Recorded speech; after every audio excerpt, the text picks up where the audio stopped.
Hello students, লৈ আহিছো এমাইল এছামিছৰ group B অৰ্থাৎ খ বিভাগৰ পৰা 25 নম্বৰ কি চাবা কি আহিব এ টু জেড সকলোবোৰ লৈ তোমালোকে জানা যে গ্ৰুপ বি য'ত আছে বিখ্যাত যোগ প্ৰাচীন ভাৰতীয় শিক্ষা কানাইৰ চাতুৰি ধৰজাৰু ধৰ ভাই লগতে গ্ৰামাৰ খণ্ড এইখিনি তোমালোকে ভালদৰে চাই গলে 25 নম্বৰ সম্পূৰ্ণ লিখিব পাৰিবা আহা তেতিয়া হলে পলম নকৰি ভিডিওটো আৰম্ভ কৰো এতিয়া চোৱা আমাৰ এমাইল এছামিছৰ বি গ্ৰুপত খ বিভাগত বিখ্যাত যোগ আৰু প্ৰাচীন ভাৰতীয় শিক্ষা এই দুটা প্ৰজৰ পৰা এই দুটা গল্পৰ পৰা 8 মাৰ্ক থাকিব আৰু কানাইৰ চাতুৰি আৰু ধৰজাৰু ধৰ ভাইৰ পৰা 8 মাৰ্কস থাকিব আৰু গ্ৰামাৰ খণ্ড থাকিব তোমালোকৰ 5 মাৰ্কস গ্ৰামাৰ থাকিব ভুল বাক্যৰ শুধৰণি উপসৰ্গ অনুসৰ্গ সমাৰ্থক শব্দ পুৰণি শব্দৰ আধুনিক ৰূপ এই গ্ৰামাৰ খণ্ডৰ কাৰণে তোমালোকৰ মই এটা ভিডিঅ'ৰ লিংক দি দিম তাত গোটেইখিনি আনসাৰ ইয়াৰ পাই যাবা লগতে চন্দ্ৰৰ তোমালোকে 4 নম্বৰ পাবা চন্দ্ৰৰ মই এটা ভিডিঅ'ৰ লিংক দি দিম মোৰ দিয়া আছে গোটেইখিনি কি আহিব তো গটিকে এটো তোমালোকে 4 নম্বৰটো পাই যাবা টোটাল তোমালোকৰ 25 নম্বৰ থাকিব এতিয়া কোনটো পাঠৰ পৰা আমি কেনেদৰে কি চাব লাগিব তো হিখিনি মই তোমালোকক এবাৰ দেখাই দিছো এতে চোৱা বিখ্যাত যোগৰ পৰা আৰু প্ৰাচীন ভাৰতীয় শিক্ষাৰ পৰা বিখ্যাত যোগ আৰু প্ৰাচীন ভাৰতীয় শিক্ষাৰ পৰা আমাৰ 1 নম্বৰতে থাকিব তলৰ যিকোনো এটা অতি চমু প্ৰশ্নৰ উত্তৰ দিয়া ঠিক আছে এটা প্ৰশ্নৰ উত্তৰ দিয়া কিন্তু 1 নম্বৰত দুটা প্ৰশ্ন থাকিব বিখ্যাত যোগৰ পৰা এটা থাকিব প্ৰাচীন ভাৰতীয় শিক্ষাৰ পৰা এটা কোৱেশ্চন থাকিব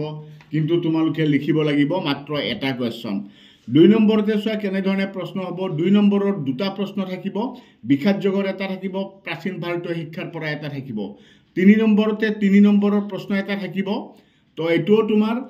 দুটা প্ৰশ্ন থাকিব কিন্তু লিখিব লাগিব এটা তোমাৰ বিখ্যাত যোগৰ এটা কোৱেশ্চন থাকিব প্ৰাচীন ভাৰতীয় শিক্ষাৰ পৰা এটা থাকিব লং কোৱেশ্চন যেটো 3 নম্বৰত থাকিব ঠিক আছে নাইবা থাকিব বা অৰ বুলি থাকিব আৰু পদ্যাংশৰ পৰা যদি আমি চাও কানাইৰ চাতুৰি আৰু ধৰজাৰু ধৰ ভাই এই দুটাৰ পৰা তোমালোকৰ টোটাল 8 মাৰ্ক থাকিব এই দুটাৰ পৰাও যেনেকৈ বিখ্যাত যোগ আৰু প্ৰাচীন ভাৰতীয় শিক্ষাৰ পৰা 8 মাৰ্ক আছিলে তো কানাইৰ চাতুৰি আৰু ধৰজাৰু ধৰ ভাইৰ পৰাও তোমালোকৰ 8 মাৰ্ক থাকিব ইয়াৰ পৰা অতি চমু উত্তৰ লিখা 1 নম্বৰৰ দুটা প্ৰশ্ন থাকিব কানাইৰ চাতুৰিৰ এটা থাকিব ধৰজাৰু ধৰ ভাই এটো এটা থাকিব ঠিক আছে তো এটো দুটা কোৱেশ্চন থাকিব দুটো লিখিব লাগিব উত্তৰ দিয়া 2 নম্বৰৰ প্ৰশ্ন এটা থাকিব ইয়াত অৰ নাথাকে ঠিক আছে দুটো লেসনৰ মাজৰ পৰা যিকোনো এটা লেসনৰ মাজৰ পৰা হয় কানাইৰ চাতুৰিৰ পৰা এটা দিব পাৰে বা ধৰজাৰু ধৰ ভাইৰ পৰা এটা দিব পাৰে যিকোনো এটা কবিতাৰ পৰা হে তোমালোকে এটা কোৱেশ্চন থাকিবা ইয়াত কিন্তু অৰ নাপাবা 3 নম্বৰত যেটো 4 নম্বৰৰ প্ৰশ্ন এটা থাকিব হেতু তোমালোকে অৰ পাবা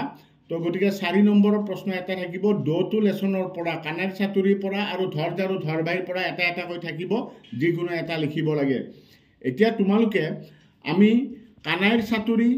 আৰু ধৰজাৰু ধৰ ভাই এই লেসন কেইটাৰ পৰা যেগেটা এক্সট্ৰা কোৱেশ্চন হ'ব এই এক্সট্ৰা কোৱেশ্চন কেইটা তোমালোকে ইখিনি সুন্দৰকে চাই লবা এটো কানাইৰ চাতুৰিৰ পৰা পাঠত যিখিনি আছে সেইখিনি মই তোমালোকক দেখাই দিম এতিয়া অধ্যায়ত যিখিনি আছে ইখিনি এক্সট্ৰা হ'ব ইয়াৰ মই দৰকাৰ হলে পিডিএফ টো তোমালোকক দি দিম এই কোৱেশ্চনখিনি এক্সট্ৰা কোৱেশ্চন হয় 1 মাৰ্কৰো আছে 2 মাৰ্কৰো আছে ইয়াত 4 মাৰ্কৰো আছে এইখিনি অলপ চাই লবা এটো কানাইৰ চাতুৰি এটো মই তোমালোকক ইখিনি পিডিএফত দি দিম তোমালোকে চাই লবা ইয়াৰ নেক্সট টু যদি আমি চাও নেক্সট টু চোৱা কানাইৰ চাতুৰিৰ পিছত ধৰজাৰু ধৰ ভাই কবিতাটোৰ পৰা ইখিনি এক্সট্ৰা কোৱেশ্চন তোমালোকে চাব লাগিব যত কবি পৰিচয়ৰ পৰা বহুত কোৱেশ্চন हुदे এই কোৱেশ্চনখিনি তোমালোকে অলপ চাই লবা মই এটো পিডিএফত দি দিম পিডিএফৰ পৰা তোমালোকে চাব পাৰিবা ঠিক আছে নেক্সট যদি আমি গল্প খণ্ডত যদি চাব যাও বিখ্যাত যোগৰ পৰা তোমালোকে এই কোৱেশ্চনখিনি চাই লবা এটো এক্সট্ৰা কোৱেশ্চন হয় যেটো আমাৰ পাঠত নাই ইখিনি এক্সট্ৰা কোৱেশ্চন তোমালোকে চাব লাগিব এটো মই পিডিএফত দি দিম তোমালোকে চাই লব পাৰিবা ঠিক আছে তাৰে পিছত প্ৰাচীন ভাৰতীয় শিক্ষাৰ পৰা তোমালোকে ইখিনি চাব লাগিব এক্সট্ৰাকে ইখিনি এক্সট্ৰা কোৱেশ্চন হয় এই এক্সট্ৰা কোৱেশ্চনখিনি তোমালোকে ভালদৰে চাই লবা ঠিক আছে ইখিনি মই পিডিএফত তোমালোকক দি দিলে তোমালোকে চাই লব পাৰিবা এতিয়া আমি আহো মেইন কিতাপৰ পৰা তোমালোকে কি চাবা কানাইৰ চাতুৰিৰ পৰা তোমালোকে কি চাবা সেই কথাখিনি মই তোমালোকক দি দিছো এতে চোৱা এতে চাই লোৱা ইয়াতে তোমালোকৰ কানাইৰ চাতুৰীৰ পৰা পেজ নম্বৰ 103 এই দুটা চিন দিছোঁ যে এই দুটা চিন দিয়া কুৱেশ্যনখিনি তোমালোকে চাই ল'বা। এই 1 মাৰ্কৰ কুৱেশ্যন কেইটাৰ এনচাৰখিনি মই অলৰেডি তোমালোকক দেখাই দিছোঁ, তাত লিখিয়ে দিছোঁ, চাই ল'ব পাৰিবা। আৰু য'ত এইটো লাগিব, 4 নম্বৰটো লাগিব, 7 নম্বৰ কুৱেশ্যনটো লাগিব তোমালোকক, 7 নম্বৰ কুৱেশ্যনটো লাগিব। তো গতিকে নেক্সট পেজত চোৱা, নেক্সট পেজত এই 8 নম্বৰ কুৱেশ্যনটো লাগিব, এইটো লাগিব। তাৰে পিছত তোমালোকে এই একেটা পুৰণি শব্দৰ আধুনিক ৰূপ একেটা পাৰিলে চাই ল'বা এবাৰ, ঠিক আছে। তাৰপিছত ধৰ ভাইৰ পৰা তোমালোকে 1 মাৰ্কৰ এই শ্বৰ্ট কুৱেশ্যন গোটেইকেইটা চাব লাগিব। শ্বৰ্ট কুৱেশ্যন প্ৰথমটোৰো কানাইৰ চাতুৰৰো তোমালোকে গোটেইখিনি চাবা। ইয়াৰ 2 নম্বৰ কুৱেশ্যনটো চাবা, 3 নম্বৰ কুৱেশ্যনটো চাবা, ঠিক আছে। এই ব্যাখ্যা চাখ্যা এইটো নালাগে, কবিতাৰ মূল ভাৱটো এইবাৰ নালাগে। ধৰ ভাই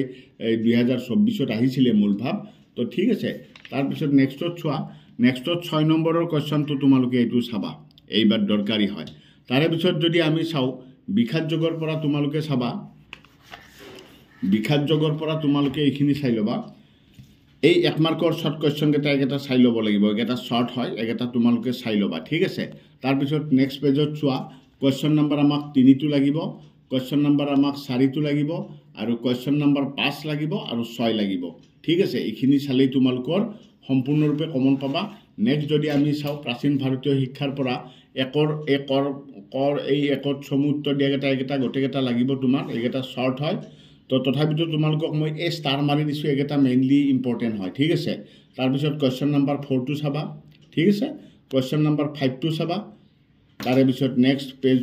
ইফালে নেক্সট পেজত যদি চাওঁ আমাৰ এইখিনি আমাক আৰু নালাগে। তো এইখিনি তোমালোকে চাবা ভালদৰে। আৰু ইয়াৰ আগতেও মই বৈচিত্ৰ্যময় অসমৰো দিছোঁ। তো এইখিনি বস্তু যদি তোমালোকে ভালদৰে চাই লোৱা, তো তেতিয়াহ'লে তোমালোকে এইটো পাৰ্টৰ পৰা সম্পূৰ্ণভাৱে তোমালোকে লিখিব পাৰিবা 25 নম্বৰ। আজিলৈ আৰু বিশেষ নাই, ইমানতে সামৰণি মাৰিলোঁ, ধন্যবাদ।